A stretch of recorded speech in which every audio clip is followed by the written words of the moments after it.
হাতের লেখা খারাপ। নিজের লেখা দেখে নিজেরই লজ্জা হয়।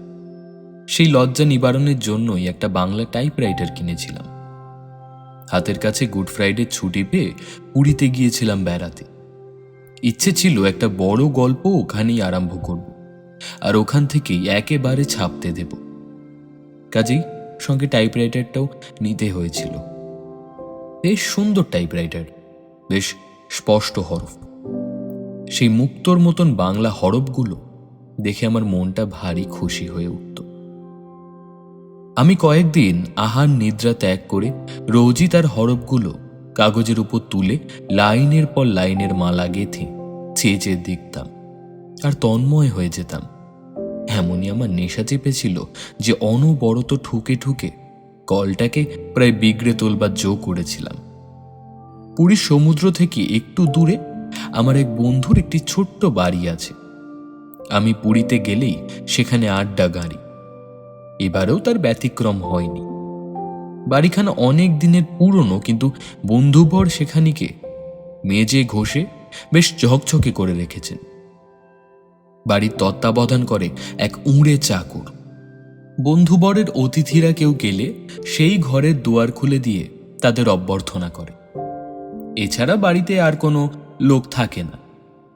বন্ধুবর এই বাড়ি কাউকে ভাড়া দেয় না।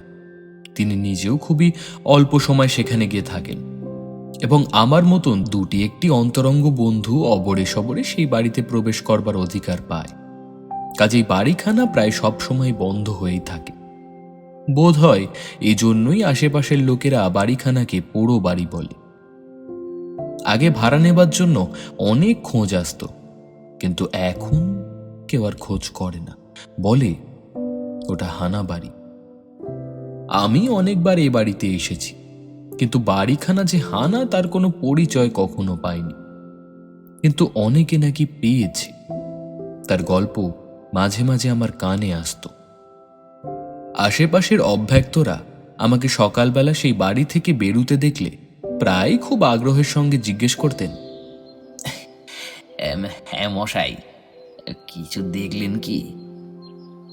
আমি বলতাম, হ্যাঁ ওই না তো, এমন আশ্চর্য কিছুই তো দেখিনি।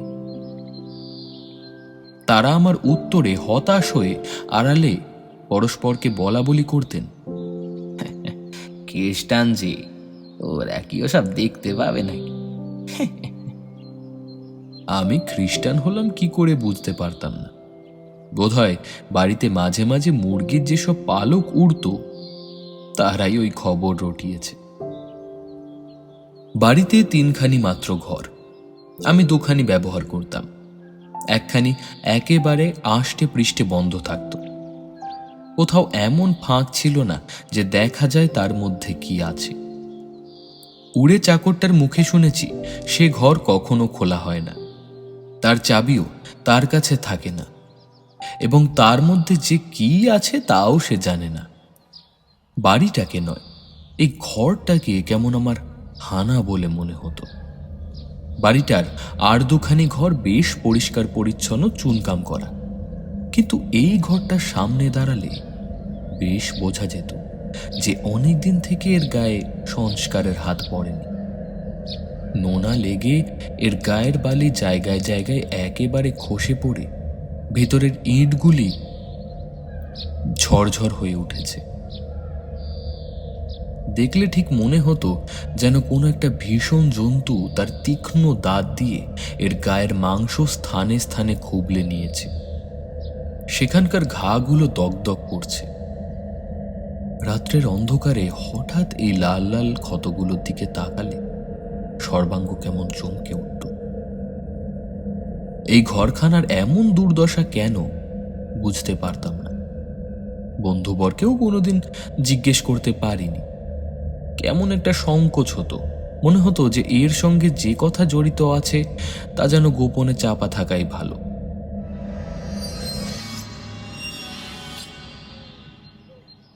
সকালবেলা পুরী পৌঁছে টাইপরাইটারটা প্রভৃতি জিনিসপত্রগুলো গুছিয়ে নিয়ে আহারাদি সেরে সারাদিনটা ঘুমিয়ে কাটানো গেল, কারণ গত রাত্রে গাড়ির ভিড়ে মোটেই ঘুম হয়নি।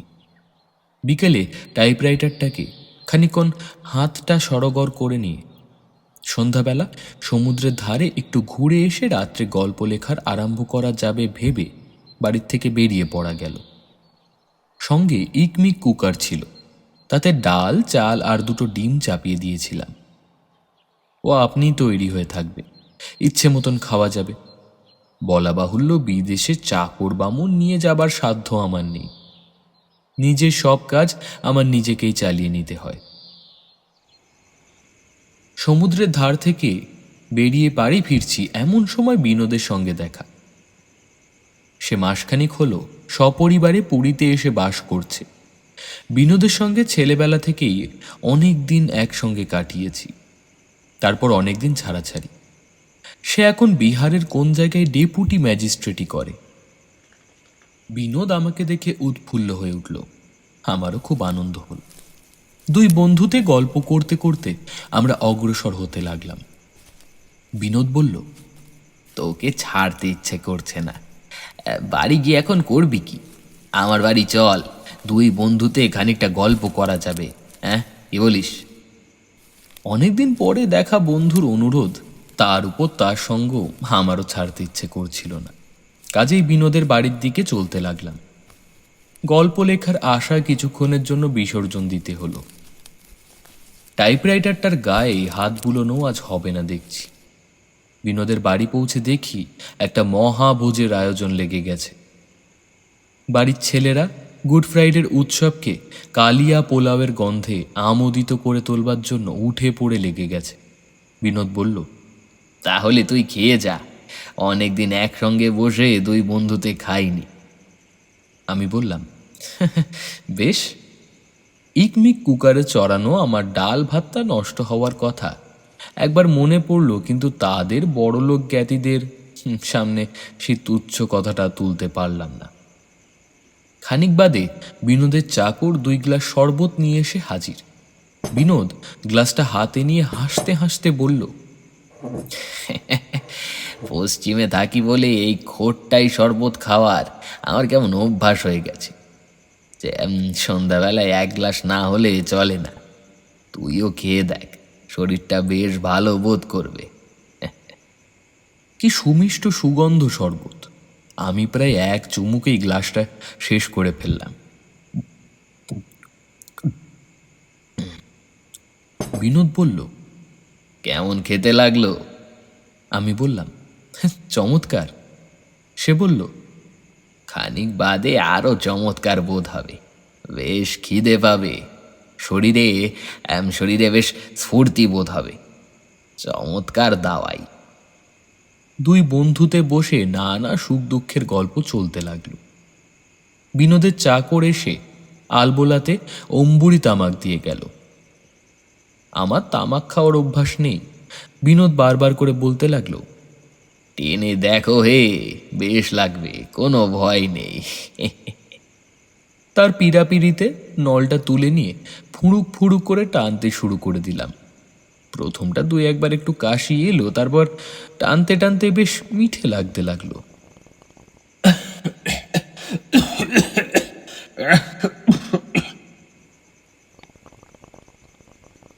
তামাক টেনে চলেছি, গল্পের স্রোতও চলছে।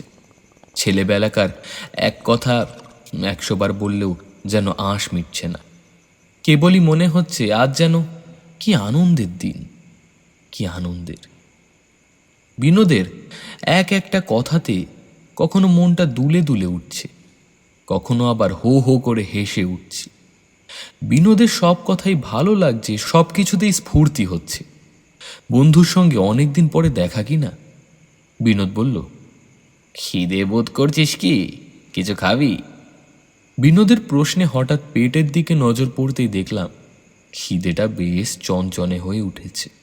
আমি বললাম, এত শীঘ্রই কি আর খাবার তৈরি হয়েছে?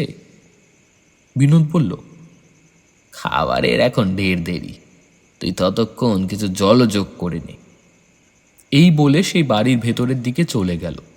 তারপর চাকরকে সঙ্গে নিয়ে একটা থালায় 1 গাদা কচুরি ও রসগোল্লা এনে হাজির করল। আমি সেই খাবারের ডাঁই দেখে বলে উঠলুম, আরে আমি কি রাক্ষস নাকি হে, এত খেলে রাত্রে আর খেতে পারবো না তো। বিনোদ বলল। যা পারিস খা না। বলে সে থালা থেকে একটা রসগোল্লা তুলে নিয়ে মুখে পড়ে দিয়ে বলল, এমনি করে মেসের বাসায় এক থালা থেকে দুজনে কারাকারি করে কতদিন খেয়েছি মনে পড়ে? আমি বললুম, খুব মনে পড়ে। সেসব আনন্দের দিন কি আর ভুলবার হে। কচুরি আর রসগোল্লা মনে হতে লাগলো যেন অমৃত। অনেক রসগোল্লা খেয়েছি, কিন্তু এমনতর জীবনে কোনো দিনও খাইনি। যতই খাই ততই মনে হয় আর একটা খাই। দেখতে দেখতে সেই রসগোল্লার ডাঁই শেষ হয়ে গেল। আমার নিজের খাওয়া দেখে আমি নিজেই অবাক হয়ে গেলাম।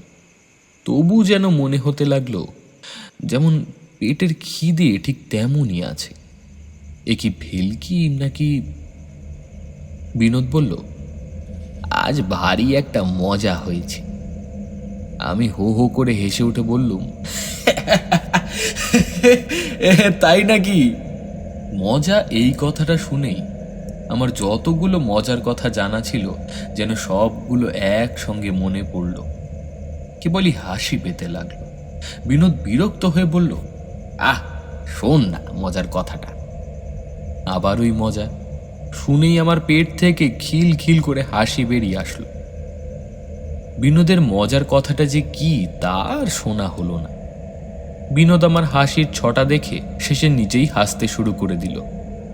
দুই বন্ধুতে একসঙ্গে খুব খানিক হেসে যখন থামলাম, ছ্যাঁত করে কে যেন মনে করিয়ে দিতে লাগলো, এ কি ব্যাপার, এত হাসছি কেন? রাত অনেকখানি এগিয়ে চলে গেল। খিদেটাও খুব প্রচণ্ড বোধ হতে লাগলো, কিন্তু তখনও খাবার আসে না। মনটা একবার খুঁতখুত করে উঠল। গল্পটা লেখা আজ আর আরম্ভ হয় না দেখছি। তারপরই মনে হলো গল্পটা কি, কি তার প্লট? দেখলাম প্লটটা একেবারেই ভুলে গেছি। কে যেন মাথা থেকে একেবারে চেঁচে বার করে নিয়ে গেছে। সেটাকে খুঁজে বার করতে গিয়ে বিড়বিড় করে অনেকগুলো নতুন প্লট চোখের সামনে বেরিয়ে এলো। তার মধ্যে কোনটা আমার এবারকার গল্পের প্লট তাই খুঁজে খুঁজে ঠিক করছি, এমন সময় বিনোদ আমার পিঠে একটা থাবড়া মেরে বলে উঠল, কি রে, হঠাৎ এমন গম্ভীর হয়ে গেলি কেন? আমি চমকে উঠলাম, বললাম, হ্যাঁ হ্যাঁ, না গম্ভীর হব কেন? সে বলল, নেশা হয়েছে বুঝি? আমি বললাম, নেশা? নেশা কিসের? ওই যে শরবতের। বলতে বলতে মাথাটা কেমন যেন বোঁ করে একবার ঘুরে গেল। বিনোদ বলল, শরবতে একটু সিদ্ধি ছিল রে। কথাটা শুনে আমার কেমন সন্দেহ হল। বোধ হলো যেন একটু নেশা হয়েছে। আমি কখনো সিদ্ধি খাইনি, সিদ্ধির নেশা যে কি রকম তাও জানি না। এ কি সিদ্ধির নেশা? আমি ঠিক বুঝতে পারলাম না।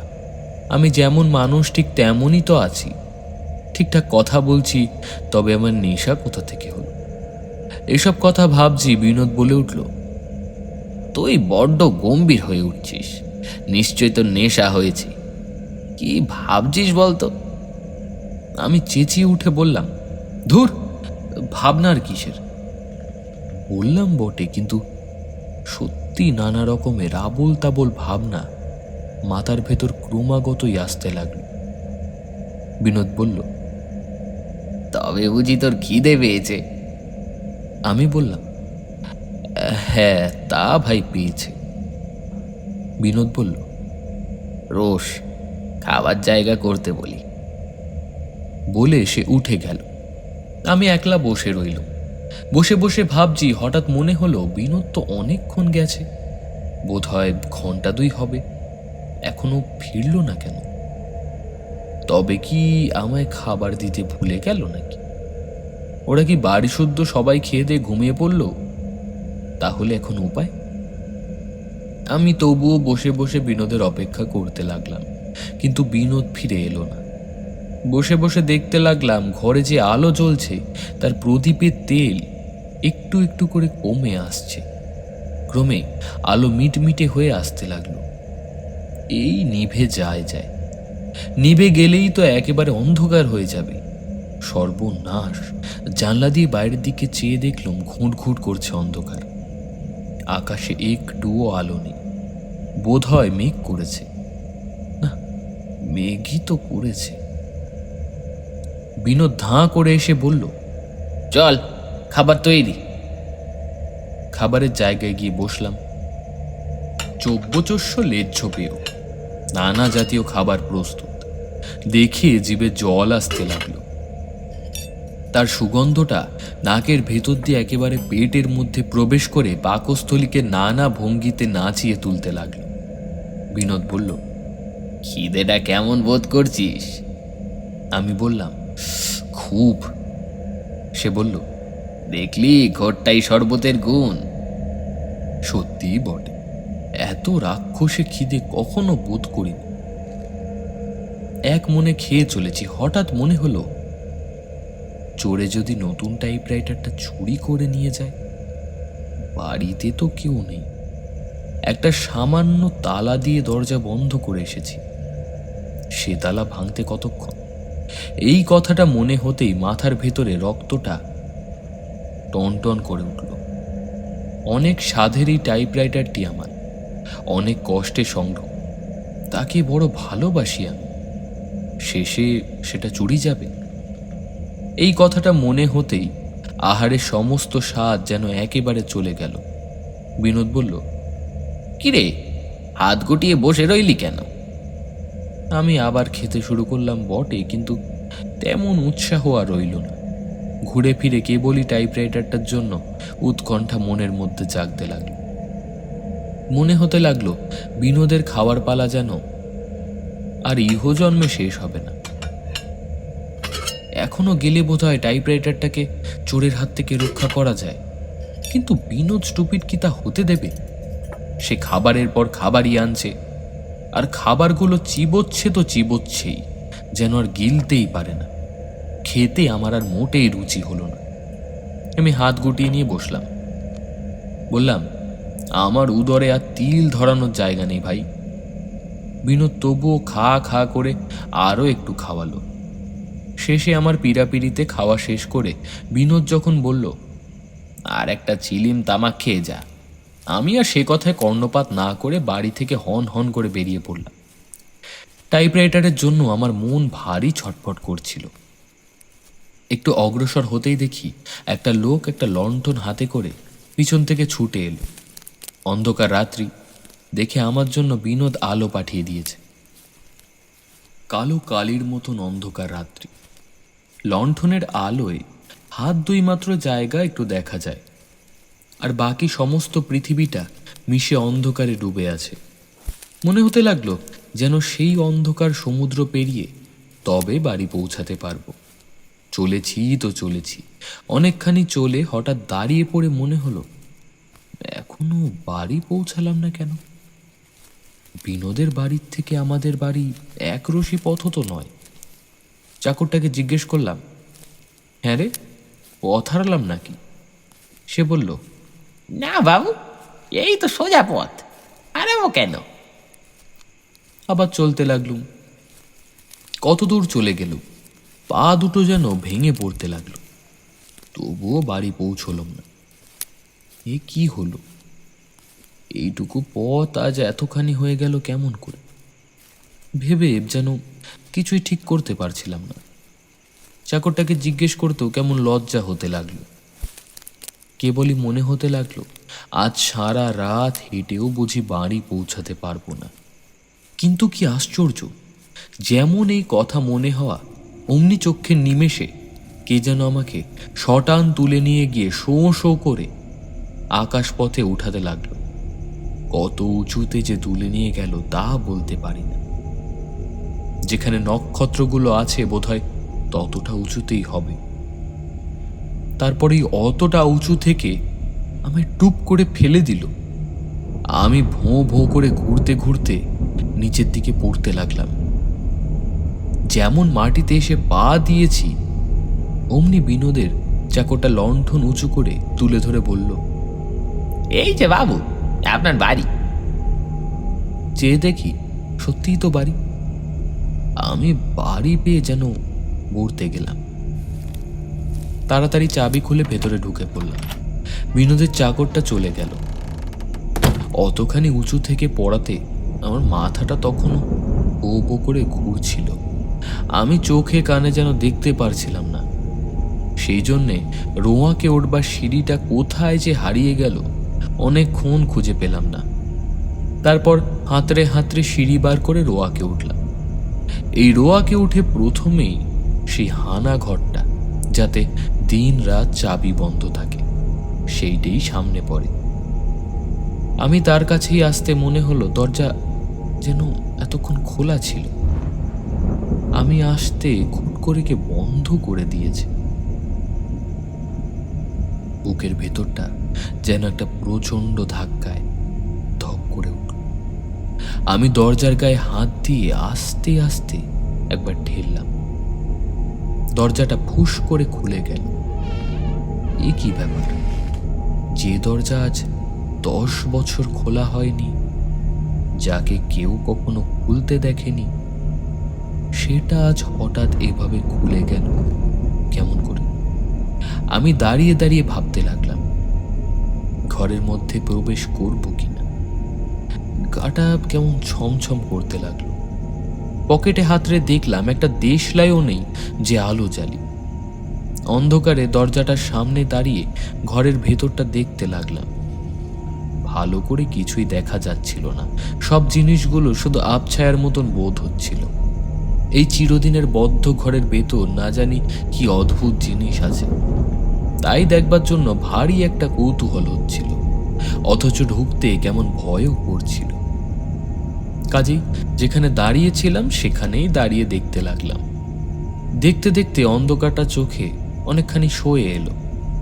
তখন ঘরের ভেতরের জিনিসগুলো একটু একটু স্পষ্ট হয়ে দেখা যেতে লাগলো। ঘরের একধারে একখানি ছোট খাটিয়া, তাতে চাদর বালিশ দিয়ে সুন্দর করে বিছানা পাতা রয়েছে। সেই বিছানার উপরে কেউ শুয়ে আছে কিনা ঠিক ঠাহর করতে পারলাম না। একবার মনে হলো কে যেন ঘুমের ঘোরে পাশ ফিরল। একটা কোণে একটা তোরঙ্গ রয়েছে, তার গায়ে একখানা সাদা টিকিট মারা। তার পাশেই একটা আলনা, তার গায়ে কাপড়, চাদর, তোয়ালে, গামছা ঝুলছে।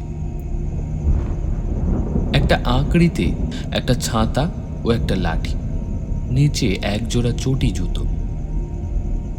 একটু দূরে একটা কুঁজো, তার মুখে একটা গ্লাস চাপা। আরো টুকরো টাকরা কি সব জিনিস রয়েছে ঠিক বুঝতে পারলাম না। ঘরের ভেতরটা দেখে মনে হলো নিশ্চয়ই এখানে কেউ বাস করত, নইলে 10 বছর যে ঘর দিন রাত বন্ধ থাকে, সে ঘর লোকের প্রতিদিনের ব্যবহার্য এইসব জিনিস দিয়ে এমন পরিপাটি করে সাজানো হবে কেমন করে? কিন্তু কে বাস করে? সে গেলই বা কোথায়? এর চাবি বা সে পেল কেমন করে? আজ দিনের বেলায় তো এ ঘরে দেখেছি, তাতে তো একবারও মনে হলো না এর মধ্যে কোনো জ্যান্ত মানুষ আছে বা থাকতে পারে। এ ঘরের চেহারা দেখলে বোধ হয় যেন একেবারে গালা মোহর করা। তবে এর মধ্যে মানুষ ঢুকলো কেমন করে? এ কি ভৌতিক কাণ্ড? এই বাড়ি সম্বন্ধে আশপাশ থেকে যত ভুতুরে গল্প শুনেছিলাম, সব একে একে মনে পড়ে বুকটা কেমন দূর দূর করতে লাগলো। মনে হতে লাগলো চোখের সামনে বোধ হয় এখনই একটা বিকট আকৃতির পুরুষ দেখতে পাবো, কিংবা ধপধপে সাদা কাপড় পরা এতখানি ঘোমটা দেওয়া একটা মেয়ের ছায়ার মতন পাশ দিয়ে চলে যাবে। হয়তো কারা এখনই বিকট অট্টহাসি করে উঠবে, নয়তো খোনা গলাতে কেউ বলতে থাকবে আমাকে, এখানে কি করতে এসেছিস? দূর হ, বেরো। কিন্তু ভয় পাওয়া নয়, ভয় পেলেই ভূতের ভয় আরো চেপে বসে। সেই জন্য বুকে সাহস নিয়ে আমি দাঁড়িয়ে রইলুম। কিন্তু তবু পা দুটো আমার কেমন কেঁপে কেঁপে উঠছিল। হঠাৎ কেমন একটা শিরশিরে বাতাস এসে গায়ে লাগলো। তারপর দেখি একটা বিশ্রী কিচ শব্দ করে দরজাটা কে বন্ধ করে দিল। সে কে রে বাবু? অনেকক্ষণ চুপ করে দাঁড়িয়ে রইলাম, কোনো সাড়া পেলাম না। তারপর আস্তে আস্তে দরজাটাকে ঠেলে আবার খুলে দিলাম। ঘর যেমন ছিল ঠিক তেমনই আছে। দরজা যে বন্ধ করেছিল তাকে কই দেখতে পেলাম না। ভূতই হোক মানুষই হোক, নিশ্চয়ই কেউ ঘরের মধ্যে আছে, নইলে দরজা বন্ধ করবে কে? আমি একটু গলা বাড়িয়ে দেখবার চেষ্টা করলাম ওই কোণের দিকটায় কাউকে দেখা যায় কিনা। কাউকে দেখতে পেলাম না, কিন্তু চোখে পড়ল আমার টাইপরাইটারটা। একটা টেবিলের উপর সেটা বসানো রয়েছে। আমাকে দেখে সেই অন্ধকারে তার ধপধপে সাদা দাঁতগুলো হাসিতে ঝকঝক করে উঠল। মনে হলো বেচারা যেন কি একটা সঙ্গীন বিপদে পড়েছিল, আমায় দেখে বাঁচল। তখনই আমি বুঝতে পারলাম এ ভূত নয়, ভেলকি নয়, এ চোরের কাণ্ড। আমি গোড়াতে যা ভয় করেছিলাম এ তাই। চোর বেটা টাইপরাইটারটা চুরি করে পালাচ্ছিল। আমার সাড়া পেয়ে তাড়াতাড়ি এখানে রেখে হয় পালিয়েছে নয় লুকিয়েছে। আমি জোর গলায় চিৎকার করে বলে উঠলাম, কে ঘরের ভেতরে লুকিয়ে আছিস? এখনই বেরিয়ে আয়, নইলে আমি খুন করব। আমি অনেক চেঁচালাম, কিন্তু কেউ ঘর থেকে বেরিয়ে এলো না। আমার হাতে খুন হবার জন্যে ঘরের মধ্যে লুকিয়ে রইল। তবে করি কি? কিছুই ভেবে ঠিক করতে পারলুম না। একবার ভাবলাম নিজের ঘর থেকে একটা আলো জেলে নিয়ে আসি, কিন্তু তখনই মনে হলো সেই ফাঁকে চোর যদি টাইপরাইটার নিয়ে পালায়, টাইপরাইটারটাকে বাঁচাতেই হবে। আমি আচ্ছা করে মাল কোঁচা এঁটে ঘরের মধ্যে ঢুকে পড়ল। মনে হলো গায়ের কাছ দিয়ে হাওয়ার মতন কি একটা সরে গেল। যাক, চোরটা তাহলে চুপি চুপি পালিয়েছে। আমার যেন ঘাম দিয়ে জ্বর ছাড়ল। আমি ধুঁকতে ধুঁকতে খাটিয়ার উপরে গিয়ে বসে পড়ল। খাটিয়ার ও পাশে ছোট্ট একটা টেবিল, তার উপর টাইপরাইটারটা বসানো, তার সামনে ছোট্ট একটা স্টুল। আমি সেদিকে চেয়ে চুপ করে বসে রইল। যাক, টাইপরাইটারটা তাহলে বাঁচল। শরীর অত্যন্ত শ্রান্ত বোধ হচ্ছিল। খাটিয়ার উপর নরম বিছানা পেয়ে মনে হচ্ছিল এখানেই চিৎপাত হয়ে শুয়ে পড়ি। কিন্তু কার এই বিছানা কে জানে? সে হয়তো শেষ রাত্রে ফিরে এসে আমায় চ্যাং দোলা করে তুলে কোথাও ছুঁড়ে ফেলে দেবে। তা দিকে আর এখান থেকে উঠতে পারছি না, সর্বশরীর ঝিমিয়ে আসছে। আমি ধর্মর করে সোজা হয়ে গেল। এ কি, টাইপরাইটার আপনি আপনি এরকম হরফে লিখে চলছে কি করে? তাকে ভূতে পেল নাকি? আমি চোখ দুটো বড় বড় করে টাইপরাইটারের এই অদ্ভুত কাণ্ড দেখছি। হঠাৎ নজরে পড়ল টাইপরাইটারের সামনে স্টুলের উপর কে যেন বসে রয়েছে। ঠিক মানুষ নয়, ছায়াও নয়, ছবিও নয়। তাকে দেখাও যাচ্ছে না, তবু স্পষ্ট বোধ হচ্ছে যে বসে রয়েছে টাইপরাইটারের উপর ঝুঁকে টুলের উপর। এত বড় সাদা দাড়ি বুকের উপর লুটিয়ে পড়েছে, মাথায় প্রকাণ্ড টাক, বেশ বড় বড় উজ্জ্বল কালো দুটো চোখ, দুজোড়া খুব ঘন ভ্রু, একেবারে সাদা হয়ে গেছে। খুব প্রশস্ত কপাল, তা থেকে একটি শ্বেত পাথরের স্নিগ্ধ সাদা আভা যেন বেরিয়ে আসছে। দেখলে ভক্তি হয়। আমি কথা কইবার চেষ্টা করলাম, পারলাম না। মনে মনে প্রশ্ন করলাম, কে আপনি? সেই বুড়োর হাত চলল, আর টাইপরাইটারটা আবার বলে উঠল। আমি আবার বললাম, কে আপনি? বুড়োর হাতের টিপনিতে এবার আরো জোরে জোরে টাইপরাইটার শব্দ করে উঠল। মানুষ যেমন টাইপরাইটারের হরফ দেখে লেখা পড়তে পারে, সেই অন্ধকারে শুধু তার শব্দ শুনে হঠাৎ আমি তার লেখা বেশ বুঝতে পারলাম। চোখ বুজে হরফ না দেখে টাইপরাইটারে আমি স্বচ্ছন্দে লিখতে পারতাম। এবার বোধ হলো না দেখে শুধু শব্দ শুনেও পড়তেও পারছি। আমার প্রশ্নে টাইপরাইটারের মারফত বৃদ্ধ জবাব দিলেন, আমি বোপদেব। আমি বললাম, ও, যিনি ব্যাকরণ লিখেছেন, সেই বোপদেব আপনি? না না না। তবে আবার কোন বোপদেব?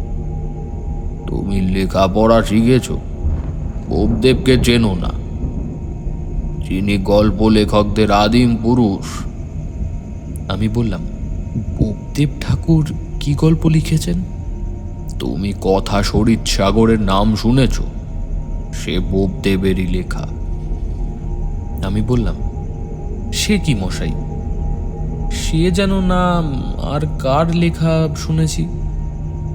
সে ভুল ভুল, তোমাদের মূর্খ অবার্চিন ঐতিহাসিকদের ভুল। আমি বললাম, এ তো ভারী অন্যায়। আপনার খ্যাতি চুরি করে অন্য লোকে যশস্বী হবে? তা হোক গে, তার জন্য আমি ভাবি না। আমার ভাণ্ডারে এখনো অনেক গল্প আছে, তা দিয়ে আমি 10টা শরীরসাগর তৈরি করতে পারি। যা গেছে তার জন্য আমি দুঃখ করি না। এই কথা শুনে সত্যি বলছি, বোপদেব ঠাকুরের উপর আমার একটা অসীম ভক্তি এলো। আমি তাকে প্রণাম করে বললাম, হে গল্প লেখকদের আদিম পুরুষ, এই সামান্য গল্প লেখকের প্রণাম গ্রহণ করুন। হঠাৎ দেখলাম বৃদ্ধের চোখ দুটি আর কপালটি আরও কেমন উজ্জ্বল হয়ে উঠল। তিনি তার দীর্ঘ হাতখানি উপরের দিকে তুলে আমায় যেন আশীর্বাদ করলেন। টাইপরাইটার আবার খটখট করে উঠল। তুমি গল্প লেখো? বেশ ভালো, তুমি তাহলে আমার কদর বুঝবে। আমি বললুম, আপনি বুঝি ওই বদ্ধ ঘরে আস্তানা নিয়েছেন? এইখানেই বুঝি থাকেন? রাম, আমি এখানে থাকতে যাব কেন? তবে একজন গল্প লেখক যখন পেলাম, তখন হয়তো দিন কতক তোমার কাছে এখানে থেকে যেতেও পারি। কি বলো, থাকবো নাকি? আমি বললাম, তা বেশ তো, কিন্তু সচরাচর আপনি কোথায় থাকেন? কেন, তুমি জানো না? আমরা সবাই গল্পগুলোকে থাকি। যত সব ভালো গল্প লিখিয়ে একদিন তুমিও সেখানে আসবে নিশ্চয়ই। কি বলো? আমি বললাম, সে আপনার আশীর্বাদ। গল্পগুলোকে আর কে আছেন? বুড়ো বললেন, আরে কত লোক আছে, কত নাম করব, সবাইকে আমি আবার চিনিও না। তুমি যখন আমাকেই চিনতে পারলে না, তখন আর কাকে চিনবে? আমি জিজ্ঞেস করলাম, ঈশপ সাহেবকে আপনি চেনেন? ঈশপ? ঈশপকে? যিনি কথামালা লিখেছেন। ও, আমাদের ইউসুফ। চিনি বই কি, খুব চিনি। এক সময় সে আমার শত্রু ছিল, এখন আমার পরম বন্ধু। আহ, বড় রসিক লোক, ওস্তাদ লিখিয়ে। আমি বললাম, আরব্য উপন্যাস যিনি লিখেছেন তাকে চেনেন?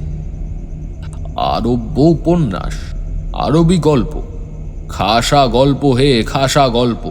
অমন গল্প আর কেউ লিখতে পারল না। পড়ে আমারও হিংসে হয়। তাকে দেখেছেন? আরে দেখেছি বই কি, খুব দেখেছি। ইয়া লম্বা সাদা দাড়ি, চোখে সুরমা, গাল দুটি যেন পাকা দাড়ি ফেটে পড়ছে, মুখের বুলি আহ যেন মিঠে শরবত।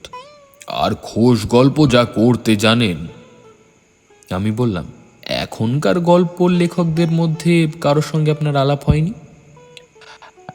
একজন ছোকরার সঙ্গে আলাপ হয়েছে বটে, শুনেছি নাকি শকুন্তলা বলে একখানা খুব চমৎকার বই লিখেছে। চারিদিকে নাকি তার প্রশংসা। একদিন আমাকে প্রণাম করতে এসেছিল, দেখে মনে হলো শক্তিমান পুরুষ বটে। তবে কি জানো, ওরা সব নিতান্ত ছেলে ছোকরার দল। কবি কালিদাসী যখন নিতান্ত ছেলে ছোকরার দলে পড়লেন, তখন তারপরে আর কারোর কথা তুলতে আমার সাহস হলো না। আমি চুপ করে রইলাম। টাইপরাইটারটা আবার খটখট করে উঠল। তোমার এই কলটি তো বড় চমৎকার হে, যা খুশি তাই লেখা যায়। আমি বললাম, আগে হ্যাঁ, ভারী সুন্দর কল বেরিয়েছে, আর গল্প লিখবার কষ্ট নেই। হ্যাঁ, এই কল থেকে কি আপনি গল্প তৈরি হয়ে বার হয় নাকি? যেমন কাপড়ের কল, আটার কল, গানের কল। আমি বললুম, আগে না, এতে শুধু লেখা হয় মাত্র, গল্পটা মনে মনেই তৈরি করতে হয়। বৃদ্ধ বললেন, তবু ভালো। আমি মনে করেছিলাম হাতে লেখা গল্প উঠে বুঝি কলের গল্প চলতে আরম্ভ হয়েছে। আমি বললাম, আগে না, সেই কল এখনো বার হয়নি। বৃদ্ধ বললেন, দেখো বাবু, তোমার এই কল দেখে আমার আবার গল্প লেখবার স্বাদ হয়েছে। আমাদের তো আর কলম নিয়ে লেখার উপায় নেই, এ দিব্যি টিপে যাব আর লেখা হয়ে যাবে। আমি বললাম, বেশ তো, আপনি লিখুন না, আমি প্রকাশ করে দেব। বুড়োর চোখ দুটো আবার যেন প্রদীপ্ত হয়ে উঠল। তিনি আমার দিকে ঝুঁকে পড়ে বললেন, দেবে বাবা, দেবে, প্রকাশ করে দেবে। তোমায় আশীর্বাদ করি, তুমি দীর্ঘজীবী হও, যশস্বী হও। বৃদ্ধ একটু থেমে আবার বললেন, এই তো আমার দুঃখ, আমি গল্প লেখা সৃষ্টি করলাম আর আমাকে সবাই ভুলে গেল। আমি আবার পৃথিবীকে দেখাতে চাই আমি কত বড় গল্প লিখি, এখনো আমার সে শক্তি আছে। কথাগুলো বলতে বলতে টাইপরাইটারের চাবিগুলো যেন লাফিয়ে লাফিয়ে উঠতে লাগলো, এমন করে আওয়াজ করতে লাগলো যেন বুক ঠুকে ঠুকে এই কথাগুলো বলছে। আমি বললাম, স্বাচ্ছন্দ্যে আপনি গল্প লিখে যান, প্রকাশ করবার ভার আমার রইল। বৃদ্ধের মুখখানি আনন্দে উজ্জ্বল হয়ে উঠল। বুঝতে পারলাম কতখানি ব্যথা তার বুকে লুকোনো আছে। তার সেই ব্যথার ভারে আমার বুক সমবেদনায় ভরে উঠল। মনে হলো এ তো আমারই কর্তব্য, বৃদ্ধের দুঃখ লাঘব করবার দায় আমার। আমি মনে মনে প্রতিজ্ঞা করে এই দায় নিজের মাথায় তুলে নিলাম। বৃদ্ধ বললেন, তাহলে আমি লেখা আরম্ভ করি। আমি বললাম, নিশ্চয়ই আরম্ভ করুন। টাইপরাইটার দ্রুত গতিতে চলতে লাগল। আমি শুনতে লাগলাম, অবন্তিপুরের রাজা দিগ্বিজয় করে নিজ রাজ্যে ফিরে আসছেন, সঙ্গে লক্ষ পদাতিক, তারা অর্ধচন্দ্রকারে রাজাকে বেষ্টন করে অগ্রসর হচ্ছে, বাধ্য করার উৎফুল্ল বাধ্যধ্বনি। শুনতে শুনতে কখন ঘুমিয়ে পড়লাম জানতেই পারলাম। সকালে উঠে দেখি নিজের ঘরে নিজের খাটিয়ার উপর শুয়ে রয়েছি। অনেক বেলা হয়েছে, অনেকখানি রোদ ঘরের মধ্যে এসে পড়েছে। আমি সামনের জানলার দিকে উঁকি মেরে দেখলাম সেই বন্ধ ঘর যেমন বন্ধ ছিল তেমনই বন্ধ রয়েছে। আমি বসে বসে ভাবতে লাগলাম, ও ঘর থেকে আমাকে তুলে নিয়ে আমার নিজের বিছানায় শুইয়ে দিল কে? তবে কি আমি নিজেই ঘুমের ঘরে উঠে এসেছি? আর আমার টাইপরাইটার? পাশ ফিরে দেখি টেবিলের উপর যেমন বসিয়ে রেখেছিলাম ঠিক তেমনই আছে, কিন্তু তার হরফের চাবিগুলো একেবারে তেউড়ে মেউড়ে একাকার হয়ে গেছে। চাবি টিপলাম, কল চলল না। টাইপরাইটারের অবস্থা দেখে আমার কান নাচতে লাগলো। বুড়ো শেষে এই করলো, হয়তো ও ঘর থেকে তুলে আনবার সময় হাত থেকে ফেলে এই অবস্থা করেছে। হঠাৎ মনে হলো বুড়ো কি গল্প লিখেছে দেখি। টাইপরাইটারের গায়ে যে কাগজ আটা ছিল সেখানে খুলে নিয়ে দেখলাম মাত্র একটি লাইন লেখা। এর মানে কি কিছুই বুঝতে পারলাম না, হয়তো বা কোনো ভুতুরে সংকেত হবে। বসে বসে ভাবছি, এমন সময় বিনোদ এসে হাজির। কিরে, এখনো বেড়াতে বেরোসনি? আমি বললাম, না, আজ বেড়াতে যাব না, বোধহয় বিকেলের গাড়িতেই বাড়ি ফিরব। বিনোদ আশ্চর্য হয়ে বলল, কেন? হ্যাঁ? আমি টাইপরাইটারটা তাকে দেখিয়ে বললাম, দেখ না কি হয়েছে, আমার ভারী মন খারাপ হয়ে গেছে। বিনোদ টাইপরাইটারটা নেড়ে চেড়ে বলল, তাই তো রে, এ কেমন করে হলো এমন? আমি কাল রাত্রিরে সমস্ত ঘটনা তাকে বলতে সে হো হো করে হেসে উঠে বলল, ওরে, ও খোট্টাই শরবতের গুণ। আমি বললাম, কাল রাত্রে যে আমি ও ঘরে গিয়েছিলাম সে কি তুই বলতে চাস স্বপ্ন, খেয়াল? বিনোদ বলল, নিশ্চয়ই। ও পাশের সিঁড়ি দিয়ে না উঠে এই পাশে সিঁড়ি দিয়ে রোয়াকে উঠেছিস, আর মনে করেছিস ওই দিক দিয়েই উঠলি, তাতেই মনে হয়েছে এই ঘরে না এসে ওই ঘরে গেছিস। এ বাবা, খোট্টাই শরবতের গুণ না হয়ে যায় না। বলে সে হাসতে লাগলো। আমি চটে উঠে বললাম, আরে আমি যে সিঁড়ি ভুল করেছিলাম তার প্রমাণ? সে বলল, তার সবচেয়ে বড় প্রমাণ তুই ওই ঘরে ঘুম থেকে না উঠে এই ঘরে ঘুম থেকে উঠেছিস। আর ও ঘরে যে আসবাবপত্রের বর্ণনা করলি, মিলিয়ে দেখ দেখি এই ঘরের সঙ্গে ঠিক মেলে কিনা। এই খাটিয়া, এই আলনা তো তোরঙ্গ। এতক্ষণ যেন নিজের ঘরের কথা ভুলেই ছিলাম।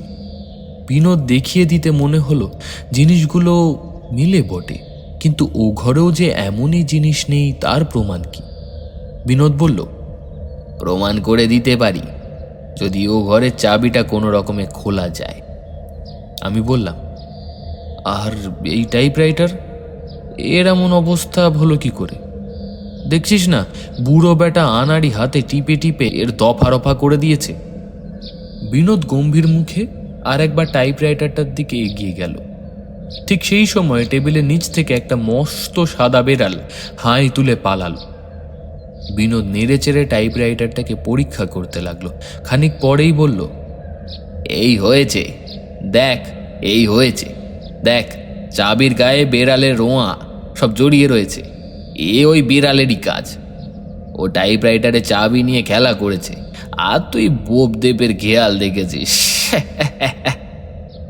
বিনোদ বলল বটে বেড়ালের রোঁয়া, কিন্তু আমার মনে হলো এ যেন বোপদেব ঠাকুরের সেই সাদা দাড়ির একটু টুকরো। যাই হোক, এখন এর ঠিক জবাব দেওয়া যাবে না। আগে টাইপরাইটারটা মেরামত হোক, তারপর বুঝে নেব বোপদেব ঠাকুর গল্প লিখতে আসেন কিনা। টাইপরাইটার মেরামত না হলে আমার মন স্থির হচ্ছে না, কাজেই গল্প লেখাও এখন হবে না। অতএব এখানেই শেষ।